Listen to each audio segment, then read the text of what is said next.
వివిధ భారతి యూట్యూబ్ ప్రేక్షకులకు స్వాగతం, సుస్వాగతం. పరమానందయ్య గారి శిష్యుల కథలలో భాగంగా ఈరోజు మనం వినబోయే కథ పేరు ఒకటి కొంటే రెండు ఉచితం.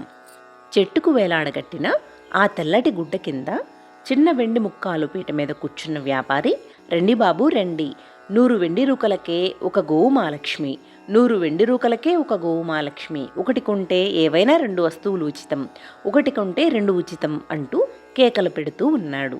7 దృష్టి ఆ వ్యాపారి మీద, వాడి వెనుకున్న తెల్లని బలమైన ఆవు మీద పడింది. వాడి ముందు పరచిన పట్టా మీద కొన్ని సత్తు గిన్నెలు, కొన్ని ఇత్తడి పాల చెంబులు ఉన్నాయి. కొన్ని పలుపు తాళ్ళు, ఆవు మెడకి కట్టే గంటల పట్టీలు విడివిడిగా పేర్చి ఉన్నాయి. వ్యాపారి ఎడం చేతి పక్కన చిన్న గల్లా పెట్టే ఉంది. ఉచితానికి పెట్టిన వస్తువులేవి ఖరీదైనవి కావు, నాణ్యమైనవి అంతకంటే కావు. అందుకే అక్కడ ఎవ్వరూ నిలబడలేదు.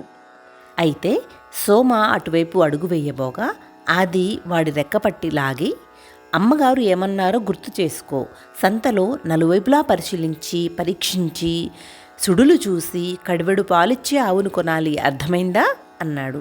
మంగళ తల ఊపి, ఓ మరైతే నలువైపులా పరిశీలిద్దాం రండి అన్నాడు. ఆ మాటలు విన్న వ్యాపారికి వాళ్ళు అమాయకులని అర్థమైంది. వాళ్ళని ఎలాగైనా మోసం చేసి ఆవుని అంటగట్టాలన్న దుర్దేశంతో, రండి బాబు రండి, తమ వంటి తెలివైన వాళ్ళకి మాత్రమే ఈ ఆవు గొప్పతనం తెలుస్తుంది, పరిశీలించుకోండి బాబు, కడివెడు పాలిచ్చే గొప్ప మేలుజాతి ఆవు అన్నాడు ఊరిస్తూ. బుధ బుర్ర ఆడిస్తూ, మరి కడివెడు పాలిచ్చేదైతే కడవ ఏది కడవా అని అడిగాడు. వ్యాపారి తన పక్కనున్న మంచినీళ్ళ కడవని చూపిస్తూ, ఇదిగో ఆవుతో పాటు కడవ, మరో వస్తువు ఉచితం అని చెప్పాడు. గురు గుర్రుగా చూస్తూ, మరైతే ఆవుతో పాటు ఆవు దూడో అని అడిగాడు.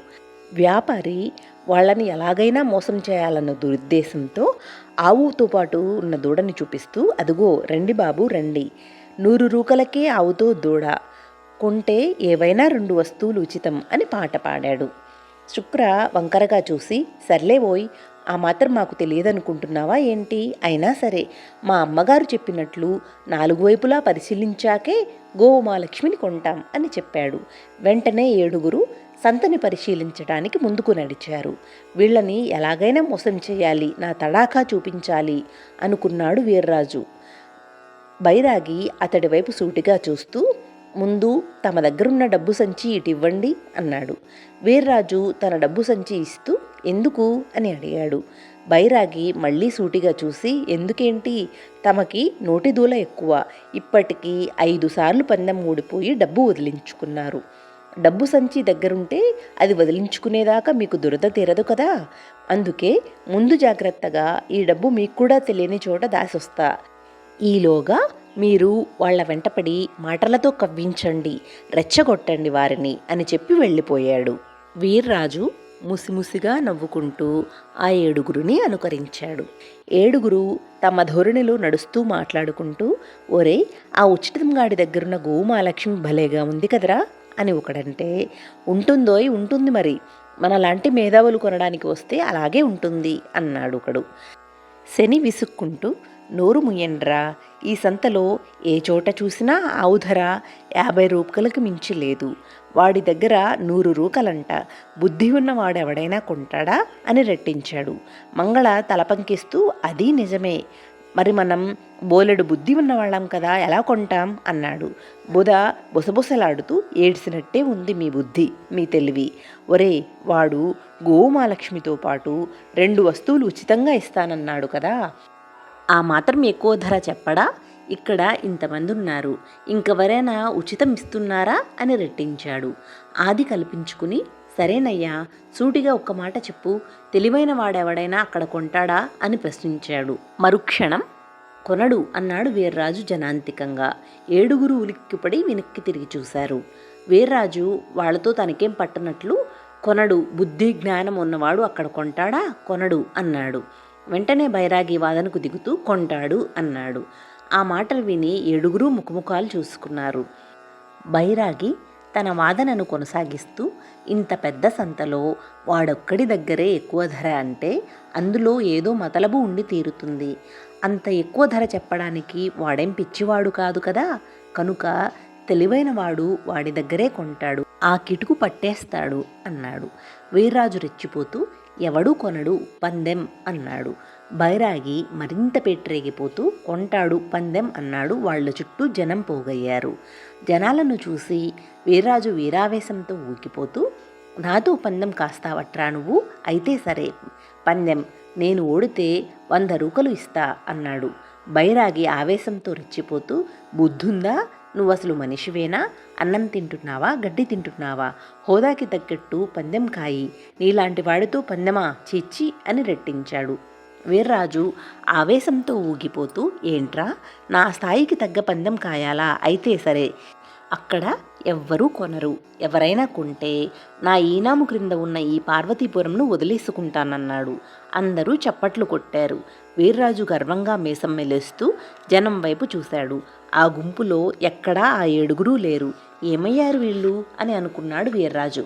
వీర్రాజు నలువైపులా తల తిప్పి చూస్తూ, ఎక్కడ్రా వీళ్ళు అని బైరాగిని అడిగాడు.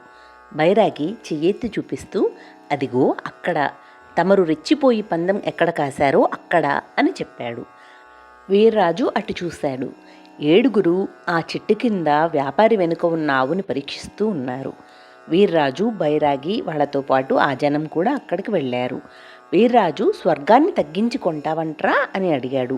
బైరాగి చురచురా చూసి, కొంటే వాళ్లే నష్టపోతారు, అదేగా మీ కోరిక అని గొణిగాడు.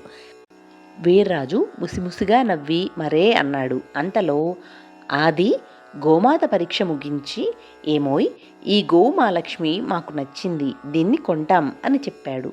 వీర్రాజు కల్పించుకుని, తెలివి ఉన్నవాడెవడూ కొనడు అన్నాడు మరోసారి రెట్టిస్తూ. బైరాగి కల్పించుకుంటూ, అవునయ్యా, మేము తెలివైన వాళ్ళం కాము. అయితే ఏం, 2 వస్తువులు ఉచితంగా వస్తుంటే వదులుకోవడానికి నీలాంటి చవట చచ్చు ఆజమ్మలమా? ఎవరైనా ఇట్లాంటి బేరం వదులుకుంటారా?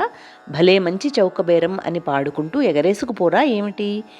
ఇంతోటి బేరానికి తెలివి తేటా లేకపోతేనేం అని రెట్టించాడు. ఆది చప్పున 100 రూకలున్న చిన్న డబ్బు సంచి బయటకు తీసి, ఇదిగోనోయి డబ్బు, బేరం ఖాయం, ఆ ఆవు దూడ మా సొంతం అని చెప్పి సంచి బేరగాడి చేతిలో పెట్టాడు. బేరగాడు డబ్బు సంచి కళ్ళగద్దుకుని గల్లా పెట్టె మూత పైకెత్తి ఆ సంచి పెట్టెలోకి చారవిడుస్తూ, ఇక ఆ ఆవు దాని దూడ మీది అని చెప్పాడు. సోమ కల్పించుకుంటూ, మరి మా ఉచితాలో అని రెట్టించాడు. ఆ అమాయకుల్ని మోసం చేశానన్న సంతోషంతో ఆ బేరగాడు మొరటుగా, మీ ఇష్టం వచ్చిన 2 వస్తువులు తీసుకోండయ్యా అన్నాడు. మంగళ వికవికా నవ్వి, ఏవైనా తీసుకోవచ్చా అని అడిగాడు. బేరగాడు పొగరుగా తలగిరేస్తూ, చెప్పాను కదా, ఎన్నిసార్లు చెప్పాలేంటి, ఇక్కడున్న వస్తువుల్లో ఏవైనా 2 తీసుకోవచ్చు. ఒకసారి ఏ వస్తువు మీదైనా చెయ్యేశాక అదే తీసుకోవాలి, మార్పులుండవు, మార్చుకోటాలుండవు అని స్పష్టం చేశాడు. బుధ ఆ వస్తు సముదాయంపై తేరిపారా చూసి, ఏం తీసుకుంటే బాగుంటుందబ్బా అన్నాడు జనాంతికంగా. పాల చెంబు చప్పు నానేశాడు వీర్రాజు. బైరాగి అడ్డుపడుతూ, చెంబు కాదు పలుపుతాడు అన్నాడు. వీర్రాజు ఉక్రోషంగా పాలచెంబు అన్నాడు మళ్ళీ. బైరాగి తల అడ్డంగా ఊపుతూ పలుపుతాడు అన్నాడు. వీర్రాజు కోపంతో పళ్ళు కొరుకుతూ చెంబు అన్నాడు. బైరాగి పళ్ళు పటపటలాడిస్తూ తాడు అన్నాడు. వీర్రాజుకు ఒళ్ళు మండి, నీ బొంద, తాడు తీసుకుంటే దాంతోటే నిన్ను చితకబాదుతా అని అరిచాడు. బైరాగి రెచ్చిపోతూ, మీ బొందన్నారా, చెంబు తీసుకుంటే దాంతో నీ మొహం పచ్చడి చేస్తా అని అరిచాడు. వీర్రాజు ఆవేశం పట్టలేక బైరాగి చెంప మీద చెళ్ళున కొట్టాడు. బైరాగి ఉద్రేకం పట్టలేక వీర్రాజు 2 చెంపలు చెళ్ళు చెళ్ళును వాయించాడు. వాళ్ళు చుట్టూ గుమిగూడి చోద్యం చూస్తున్న వాళ్లలో ఒకడు కల్పించుకొని, ఆగండయ్యా ఆగండి అన్నాడు బిగ్గరగా.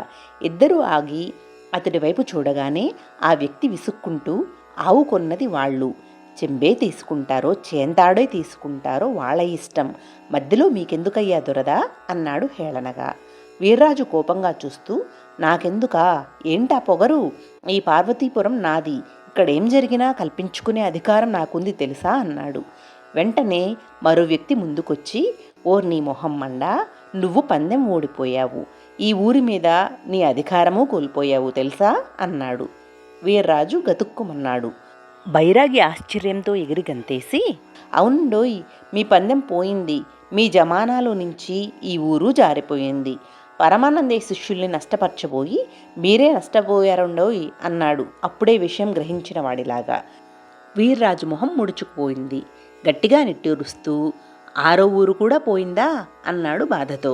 బైరాగి కల్పించుకొని, ఎహే అలా ఏడుస్తారేంటి, కొంపలేవు మునిగిపోయినట్టు.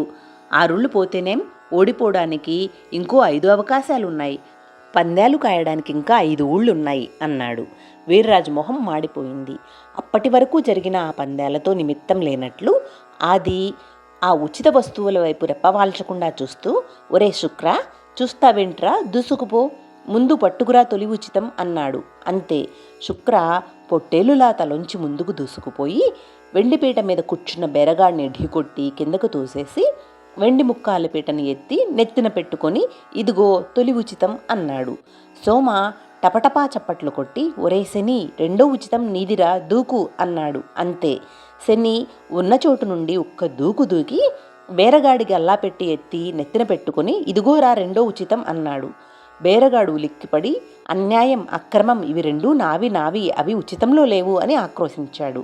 బుధ చప్పున ఆవుకి కట్టి ఉన్న పలుపుతాడును విప్పుతూ, ఆ మాట నువ్వు చెప్పలేదు, ఇప్పుడు కాదు కూడదు అంటే చిరుగుతుందిరా నీ డొక్క అన్నాడు. అక్కడున్న వాళ్ళందరూ పెద్ద పెట్టున హర్షధ్వానాలు చేస్తూ ఉంటే ఆవు దూడతో 2 ఉచితాలతో అక్కడ నుండి బయలుదేరారు 7 శిష్యులు. వీర్రాజు తేరుకుంటూ, ఎవరి దారిన వారు జారుకున్నాక దిష్టిబొమ్మల్లా మనం మాత్రం ఇక్కడెందుకు, మనము పోదాము, ఆ సంచి పట్టుకురా అన్నాడు. బైరాగి నొసలు ముడుస్తూ, ఏ సంచి అని అడిగాడు. వీర్రాజు అనుమానంగా చూస్తూ, అదే నువ్వు దాస్తానని పట్టుకుపోయావే నా డబ్బు సంచి, అది అని చెప్పాడు. బైరాగి గతుక్కుమని, ఓహో అదా అని ఓ వెర్రి నవ్వు నవ్వి, ఆ బేరగాడికి కూడా తెలియకుండా వాడి గల్లాపెట్టెలో దాచానన్నాడు. వీర్రాజు ఉలిక్కిపడి, ఏంటి, వాళ్ళు ఉచితంగా పట్టుకుపోయిన గల్లాపెట్టేనా అని అడిగాడు అనుమానంగా. బైరాగి చురచురా చూస్తూ, అవును, ఆ గల్లాపెట్టే. అయినా ఈ ఊరే మీ చేతుల్లో నుంచి జారిపోతే దిక్కులేదు, కానీ చిన్న డబ్బు సంచి కోసం ఏడిసి చచ్చే మీలాంటి చెత్త, భ్రష్ట, నికృష్ట, నీచాతి నీచుడి దగ్గర పని చెయ్యడం అంత బుద్ధి తక్కువ పని మరొకటి లేదు. ఇక నుంచి మీ చావు మీరు చావండి, నే పోతున్నా అనేస్తూ విసవిసా వెళ్ళిపోయాడు.